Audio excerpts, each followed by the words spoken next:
Hello friends, तो कैसे हैं आप सब। आज हम पढ़ेंगे एनसीईआरटी में क्लास 6 का एसएसटी पेपर 2 के लिए पॉलिटी। क्या पढ़ेंगे? पॉलिटी। पॉलिटी में चैप्टर नंबर 5 गांव का प्रशासन। तो चलिए क्लास को स्टार्ट करते हैं। भारत में 6 लाख से अधिक गांव हैं। उनकी पानी, बिजली, सड़क आदि की ज़रूरतों को पूरा करना कोई आसान काम नहीं है। इसके अलावा ज़मीन के दस्तावेजों का रख रखाव करना पड़ता है। उसके साथ ही ज़मीन के दस्तावेजों का रख रखाव करना पड़ता है और आपसी विवादों को भी निपटाने की ज़रूरत पड़ती है। आपसी विवादों को भी निपटाने की ज़रूरत पड़ती है। इन सब की व्यवस्था के लिए गांव का प्रशासनिक ढांचा होता है। इस पाठ में हम 2 ग्रामीण प्रशासनिक अधिकारियों के काम के बारे में थोड़े विस्तार से पढ़ेंगे। थोड़े विस्तार से हम गांव के प्रशासन के बारे में हम पढ़ेंगे। गांव में झगड़ा। मोहन एक किसान है। उसके परिवार के पास थोड़ी सी खेतिहारी जमीन है जिस पर वह कई सालों से खेती कर रहा है। मोहन क्या है? एक किसान है। उसके परिवार के पास थोड़ी सी खेती मतलब खेत करने वाली जमीन है जिस पर वह कई सालों से खेती कर रहा है जिस पर वह कई सालों से खेती कर रहा है। उसके खेत से लगा हुआ ही रघु का खेत है। यानी मोहन के खेत से ही सटा हुआ किसका खेत है? रघु का खेत है। दोनों के खेत एक छोटी सी मेड़ से अलग होती है। दोनों का खेत जो है एक छोटी सी मेड़ से अलग होती है। एक सुबह मोहन ने देखा कि रघु ने मेड़ को थोड़ा आगे बढ़ा लिया था। एक सुबह मोहन ने देखा कि रघु ने मेड़ को थोड़ा आगे बढ़ा लिया था। ऐसा करके उसने मोहन की कुछ जो है जमीन अपने खेत में मिला ली। मतलब कि वो क्या कहते हैं, मेड़ यानी कि आर जो नहीं बना हुआ होता है, ये फील्ड का आर जो है ये वाला मेड़ अपने में मिला ली थी और अपने खेत का आकार बढ़ा लिया था। मतलब कि अपने खेत का आकार जो है फैला लिया था। मोहन को बहुत गुस्सा आया मगर वह थोड़ा डरा हुआ भी था। मोहन को वह गुस्सा आया और थोड़ा डरा हुआ भी था। रघु के परिवार के पास बहुत जमीन थी और इसके अलावा उसके ताऊ गांव के सरपंच थे। रघु के पास बहुत सारी जमीन थी और उसके अलावा जो था ताऊ उसके सरपंच थे। फिर भी मोहन ने हिम्मत जुटाई फिर भी उसने किसने मोहन ने हिम्मत जुटाई और रघु के घर पहुंच गया। दोनों के बीच कहा सुनी हुई, दोनों के बीच मतलब कि बतावती हुई। रघु ने तो मानने से ही इनकार कर दिया कि उसने मेरे को आगे बढ़ाया। रघु ने साफ इनकार कर दिया कि मैंने मेरे को आगे नहीं बढ़ाया। थोड़ी ही देर में झगड़ा शुरू हो गया। थोड़ी ही देर में बातचीत होते होते झगड़ा शुरू हो गया। रघु ने अपने एक मजदूर को बुला लिया। अपने एक मजदूर को बुला लिया। दोनों मिलकर मोहन पर चिल्ला रहे थे। दोनों ही मिलकर मोहन पर क्या कर रहे थे? चिल्ला रहे थे। फिर उन्होंने मोहन को मारना शुरू कर दिया। फिर उसने मारना शुरू कर दिया। हो हल्ला सुनकर पड़ोसी बाहर आ गए। उन्होंने देखा कि मोहन की पिटाई हो रही है। पड़ोसी ने देखा कि मोहन की पिटाई हो रही है। बीच बचाव करके उन्होंने मोहन को बचाया। बीच बचाव करके किसने मोहन को बचाया? पड़ोसी ने। मोहन को सिर पर और हाथ में बहुत चोट आई थी। एक पड़ोसी ने उसकी मरहम पट्टी की। एक पड़ोसी ने मरहम पट्टी की। किसकी? मोहन की। मोहन के एक दोस्त ने, जो गांव के डाकघर में काम करता था, सुझाव दिया कि उन्हें स्थानीय पुलिस थाने जाकर रपट लिखवानी चाहिए। मोहन के जो दोस्त है वो स्थानीय डाकघर में काम करता था और उसने सुझाव दिया कि स्थानीय पुलिस थाने में जाकर एक रपट यानी कि एफआईआर लिखवाइए। जबकि कुछ लोग इसके खिलाफ थे। जबकि कुछ लोग क्या थे? इसके खिलाफ थे। उनको लग रहा था कि बहुत सारा पैसा बर्बाद हो जाएगा और नतीजा कुछ नहीं निकलेगा। कुछ पड़ोसी ने सोचा कि एफआईआर करने के बाद बहुत सारा पैसा बर्बाद हो जाएगा और नतीजा कुछ भी नहीं निकलेगा। कुछ लोगों ने कहा कि रघु के परिवार वालों तो पहले से ही कुछ लोगों ने कहा कि रघु के परिवार वाले तो पहले से ही पुलिस में हैं।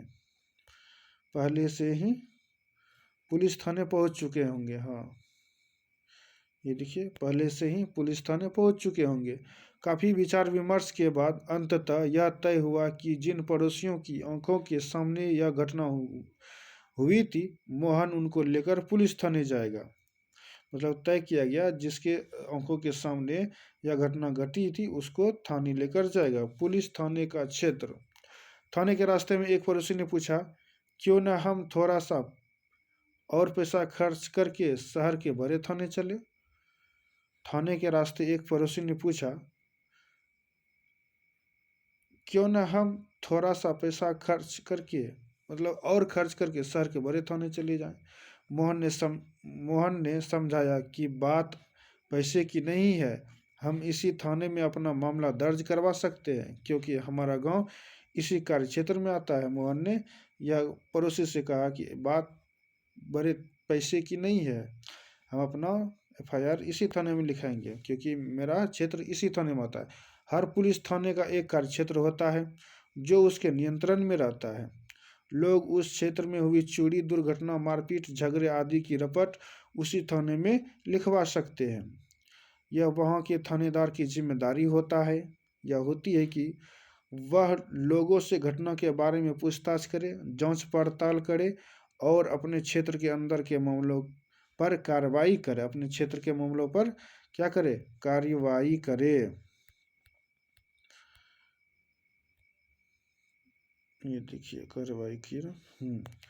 अगर आपके घर में चोरी हो जाती है तो आप किस थाने में जाकर अपनी शिकायत दर्ज करवाएंगे?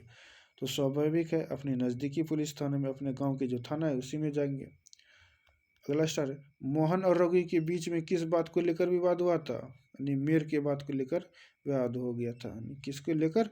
मेयर के लेकर। मोहन और रघु से झगड़ा करने में डर क्यों लग रहा था? मोहन को जो था रघु से झगड़ा करने में क्यों डर रहा था? क्योंकि वह जमींदार था और उनका ताऊ जो था सरपंच था, इसलिए वो झगड़ा करने में डर रहे थे। कुछ लोगों ने कहा कि मोहन को पुलिस थाने में मामला दर्ज करवाना चाहिए, जबकि कुछ ने ऐसा कहने से मना किया। लोगों ने अपनी राय के लिए क्या तर्क दिया? उन्होंने कहा कि साथ ही में थाना में जाकर रिपोर्ट लिखवाइए और ऐसा करने से पैसा खर्चा हो जाएगा। पुलिस थाने में होने वाला काम क्या क्या होता है, चलिए आगे पढ़ते हैं। जब सब लोग पुलिस थाने पहुंचे तो मोहन थानेदार के पास गया। कौन गया? मोहन जो है थानेदार के पास गया और उसे पूरा मामला बताया। उसने यह भी बताया कि वह अपनी शिकायत लिखित रूप में देना चाहता है। उसने कहा कि मैं अपनी शिकायत लिखित रूप में देना चाहता हूँ। थानेदार ने बड़ी बेरुखी से कहा कि उसके पास छोटी छोटी शिकायतों की जांच पड़ताल का समय नहीं है। थानेदार ने कहा, मुझे छोटी छोटी बातों की जांच पड़ताल का समय नहीं है। मोहन ने अपनी घाव भी दिखाए लेकिन थानेदार पर कोई असर नहीं हुआ। मोहन ने अपने घाव भी दिखाए, जो मारपीट में घाव हुआ था वह भी दिखाए, लेकिन थानेदार पर उसका कोई असर नहीं हुआ। मोहन हैरान था कि उसकी शिकायत आखिर दर्ज क्यों नहीं की जा रही थी। मोहन जो था हैरान था कि उसकी शिकायत आखिर दर्ज क्यों नहीं की जा रही थी। मोहन बाहर गया और अपने पड़ोसियों को बुलाकर अंदर ले गया। मोहन जो है थाने के बाहर गया और पड़ोसियों को अंदर बुलाया। पड़ोसियों ने थानेदार को समझाया कि मोहन को उनकी आंखों के सामने पीटा गया है। अगर वे उसे न बचाते तो उसे बहुत ही गंभीर चोटें आती। ये किसने कहा? पड़ोसी ने कहा उसको गंभीर चोटें आती। उन्होंने मामला दर्ज करने पर जोर दिया। किसने? पड़ोसी ने। अंततः थानेदार राजी हो गया। अंत में थानेदार जो है राजी हो गया। उसने मोहन को अपनी शिकायत लिखकर देने को कहा। थानेदार ने मोहन को अपनी शिकायत लिखकर थानेदार को देने को कहा। थानेदार ने वायदा किया कि अगले दिन एक हवलदार घटना की जांच पड़ताल के लिए उनके यहाँ पहुंचेगा। उस थानेदार ने वादा किया कि एक हवलदार आपके घटने की जांच के लिए पहुंचेगा।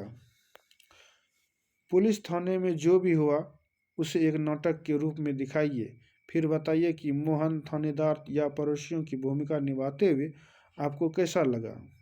एक नोटबुक में लिखिए और उनको क्लास में नाटक खेलिए। क्या थानेदार इस स्थिति को किसी अन्य तरीके से संभाल सकता था? हाँ, जरूर संभाल सकता था। आगे देखिए, राजस्व विभाग का काम। आपने पढ़ा कि मोहन और रघु में खेत की मेड़ को लेकर जबरदस्त लड़ाई हुई। क्या ऐसा कोई तरीका नहीं था जिससे वह अपना मामला शांतिपूर्वक सुलझा लेते? क्या ऐसे क्या कोई ऐसे अभिलेख यानी रिकॉर्ड होते हैं जिनसे पता चल जाए कि गांव में किसके गांव में किसके पास कौन सी जमीन है? चलिए पता करते हैं कि यह कैसे किया जाता है। जमीन को नापना और उसका रिकॉर्ड रखना पटवारी का मुख्य काम होता है। किसका काम होता है? पटवारी का मुख्य काम होता है। जमीन को नापना और उसका रिकॉर्ड रखना पटवारी का मुख्य काम होता है। अलग अलग राज्यों में इसको अलग अलग नाम से जाना जाता है। अलग अलग राज्यों में इसको अलग अलग नाम से जाना जाता है। कहीं पटवारी, कहीं लेखपाल, कहीं कर्मचारी, कहीं ग्रामीण अधिकारी, तो कहीं कानूनगो कहते हैं, कहीं कहीं उसको क्या कहते हैं?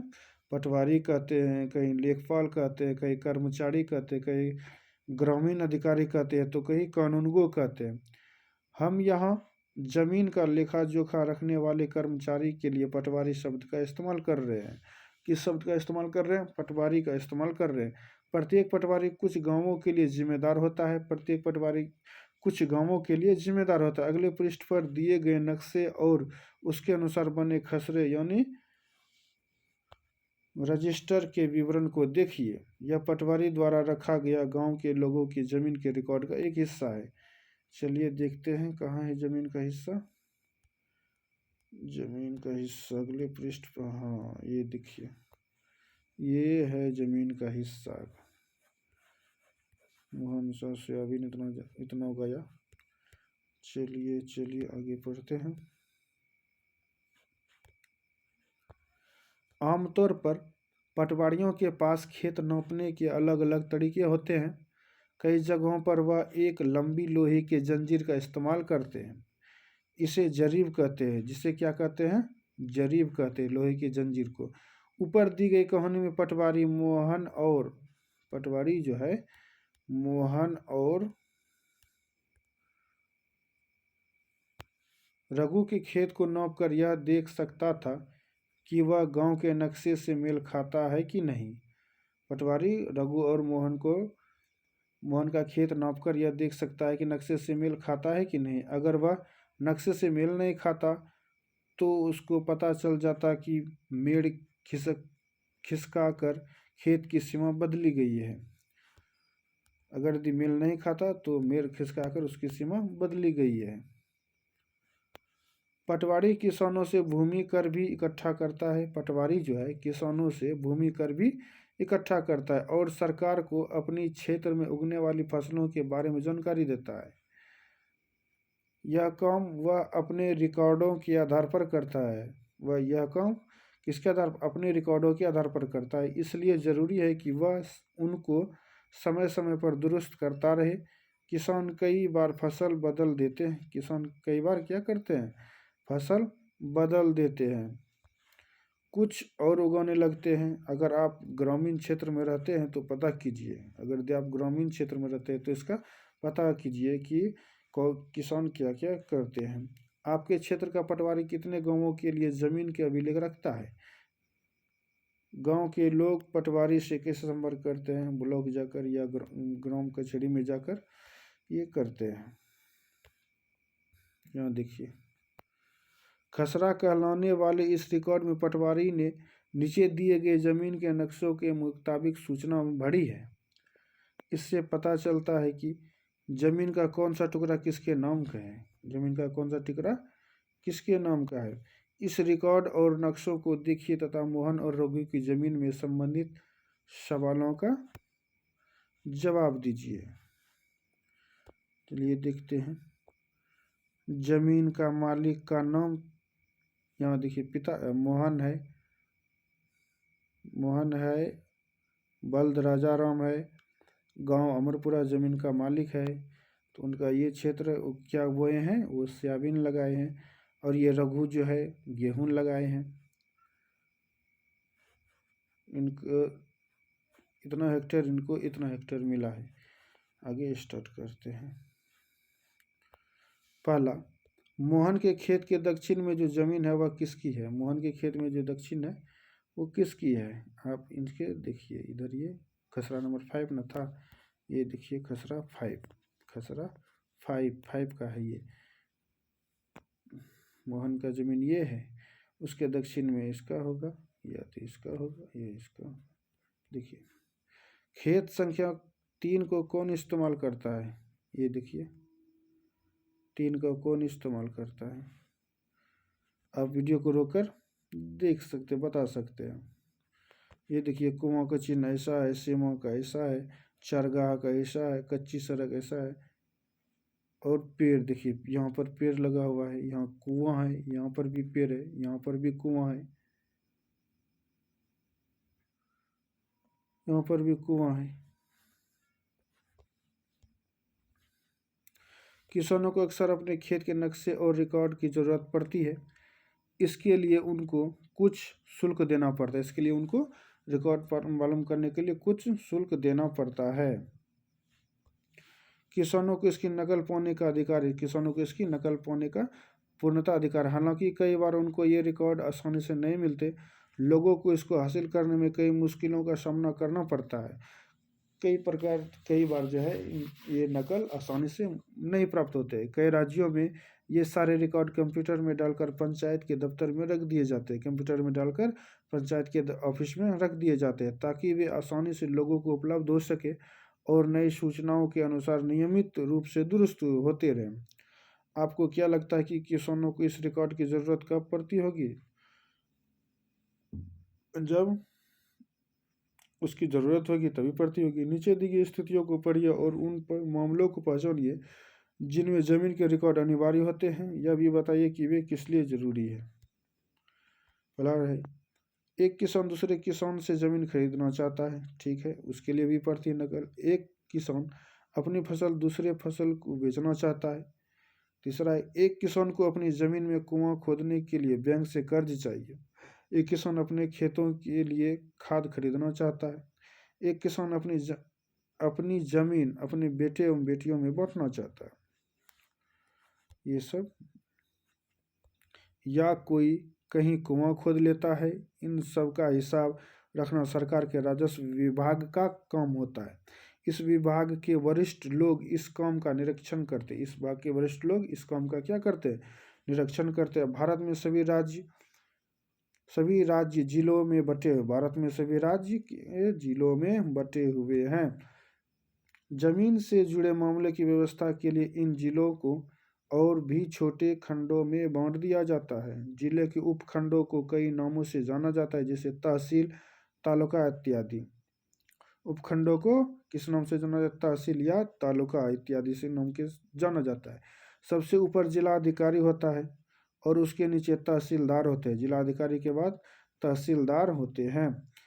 उन्हें विभिन्न मामलों को निपटाना होता है। वे पटवारी के काम का निरीक्षण करते हैं। वे किसका निरीक्षण करते हैं? पटवारी के काम का निरीक्षण करते हैं और यह सुनिश्चित करते हैं कि रिकॉर्ड सही ढंग से रखे जाए और राजस्व यानी विभिन्न तरह के कर यानी राजस्व कर इकट्ठा होता रहता है।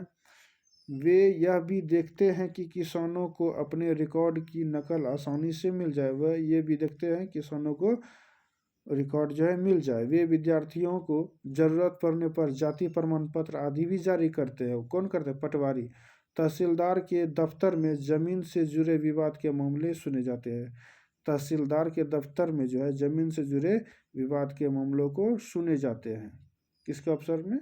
ऑफिस में, तहसीलदार के दफ्तर में। एक नया कानून हिंदू अधिनियम धारा 2005 में, जब हम उन किसानों के बारे में सोचते हैं जिनके पास ज़मीन है, जब हम उन किसानों के बारे में सोचते हैं जिनके पास क्या है? ज़मीन है, तो आमतौर पर हमारे ध्यान में पुरुष होते हैं। स्वाभाविक है, पुरुष ही होंगे। महिलाओं की हैसियत खेतों के काम में एक मददगार वर्ग की मानी जाती है। महिलाओं की हैसियत जो है एक खेतों के काम में सिर्फ हेल्पर के रूप में मानी जाती है। उनके बारे में ज़मीन के मालिक के रूप में कभी नहीं सोचा जाता। उनके बारे में ज़मीन के मालिक के बारे में कभी नहीं सोचा जाता। अभी तक कई राज्यों में हिंदू औरतों को परिवार की ज़मीन में हिस्सा नहीं मिलता था। अभी तक जो था, हिंदू औरतों को परिवार में हिस्सा नहीं मिलता था। पिता की मृत्यु के बाद जमीन बेटों में बांट दी जाती थी। पिता की मृत्यु के बाद जमीन किसको बांट दी जाती थी? बेटों को। हाल ही में यह कानून बदला गया है कि नए कानून के मुताबिक हिंदू परिवार में यानी 2005 में बेटों बेटियों और उनकी माँ को जमीन में बराबर हिस्सा मिलता है। बेटों को भी, बेटियों को भी और उनकी माँ को भी जमीन में बराबर हिस्सा मिलता है। यह कानून सभी राज्यों और केंद्र शासित प्रदेशों में भी लागू होगा। यह कानून जो है सभी राज्यों में और केंद्र शासित प्रदेशों में भी लागू होगा। इस कानून से बड़ी संख्या में औरतों को बहुत बड़ी संख्या में औरतों को फायदा होगा। उदाहरण के लिए सुधा एक खेतिहर परिवार की सबसे बड़ी बेटी है। वह शादीशुदा है और पास के गांव में कहाँ गया? और पास के गांव में रहती है। चलिए उससे पहले एक बिटिया की चाह पर देख लेते हैं क्या कहानी है। एक बिटिया की चाह।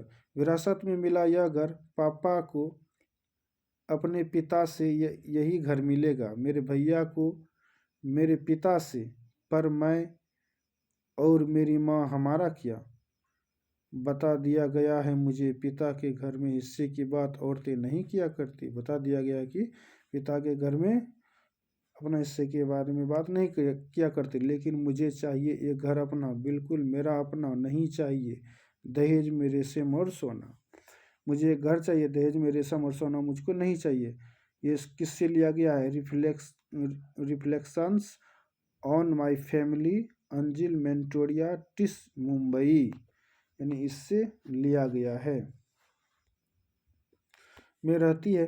अपने पिता की मृत्यु के बाद सुधा अक्सर खेती के काम में माँ के हाथों को बांटने आती है। उसकी माँ ने पटवारी से कहा कि जमीन पर अब बेटे के साथ साथ उसका और दोनों बेटियों का नाम भी रिकॉर्ड में आ जाएगा। उसने कहा बेटियों का भी नाम उसके रिकॉर्ड में आ जाएगा। सुधा की माँ बड़े आत्मविश्वास के साथ छोटे छोटे और बेटी की मदद से खेत में काम संभालती है। सुधा भी इसी निश्चिंतता में जी रही है कि जरूरत पड़ने पर वह अपने हिस्से की जमीन से काम चला सकती है। वह इसी चिंता में जी रही है। अन्य सार्वजनिक सेवाएं, एक सर्वेक्षण। इस पाठ में हमने सरकार के कुछ प्रशासनिक कार्यों के बारे में पढ़ा, खासकर ग्रामीण क्षेत्र के। खासकर किसके? ग्रामीण क्षेत्र के संदर्भ में पहला उदाहरण कानून है। पहला उदाहरण कानून व्यवस्था बनाए रखने के बारे में था और दूसरा जमीन के अभिलेखों की व्यवस्था के बारे में। पहले मामले में हमने पुलिस भूमिका का परीक्षण किया और दूसरे में पटवारी की भूमिका का। पहले मामले में पुलिस की परीक्षण का निरीक्षण किया और दूसरे में पटवारी का। इनके काम का विभाग के अन्य लोगों द्वारा निरीक्षण की जाती है, जैसे पुलिस अधीक्षक या तहसीलदार। हमने यह भी देखा कि लोग कैसे इन सुविधाओं का इस्तेमाल करते हैं, उन्हें किस तरह समस्याएं आती हैं। इन सेवाओं का उपयोग कानूनों के अनुसार होना चाहिए। आपने संभवतः सरकार अन्य विभागों द्वारा दी जा रही सार्वजनिक सेवाओं को देखा होगा। दी जाई सेवाओं को देखा होगा। आपने गांव या क्षेत्र के लिए दी जा रही सार्वजनिक सेवाओं को एक सूची बनाइए।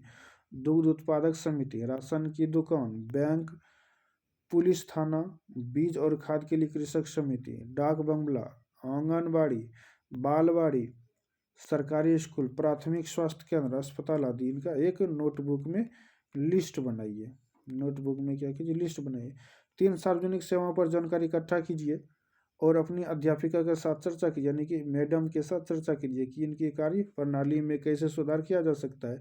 आपके लिए एक उदाहरण आगे दिया जा रहा है, उदाहरण आगे दिया जा रहा है। चलिए, समस्याएं हैं, देखिए देखिए देखिए। सार्वजनिक सभा ये है। आपने उनके काम के बारे में क्या देखा? यह दुकान खुली हुई है थी, 3 लोग आए, उनके पास पीले रंग के कार्ड थे, सबने चावल और चीनी खरीदा, मिट्टी का तेल मिला ही नहीं। ये आप अपने अनुसार से बना सकते हैं। चलिए आगे पढ़ते हैं।